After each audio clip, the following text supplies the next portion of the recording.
Friends, तो आज हम बात करते हैं हमें किस तरह से बैठना चाहिए। अधिकतर हम जब भी बैठते हैं या तो चेयर पर इस तरह से बैठते हैं, या फिर अगर बेड पर बैठते हैं तो पूरे पैर हमारे जो है वो लंबे होकर के बैठते हैं आराम से इस तरह से। लेकिन दिन में भी एक भी बार करके हमने ध्यान दिया है कि हम इस तरह से आलती पालती मार करके इस तरह से बैठते हैं, जिसमें कि हमारी कमर भी सीधी हो और आलती पालती भी हो।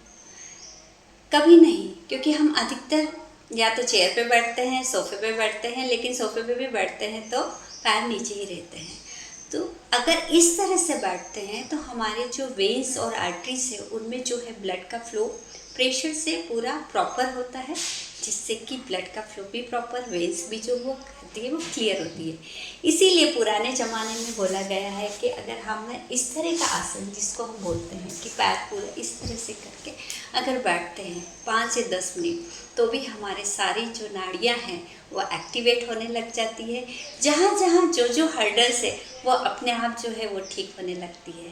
तो या तो इस तरह से पद्मासन लगा करके बैठ सकते हो, और अगर पद्मासन नहीं लगाया कोई बात नहीं, लेकिन सिंपल आलती पालती मार करके हम आसानी से कम 5 से 10 मिनट बैठें। स्पेशली जब भी खाना खा रहे हैं तो आलती पालती मार करके ही खाइए, और उसका इफ़ेक्ट आप खुद ही देखिए।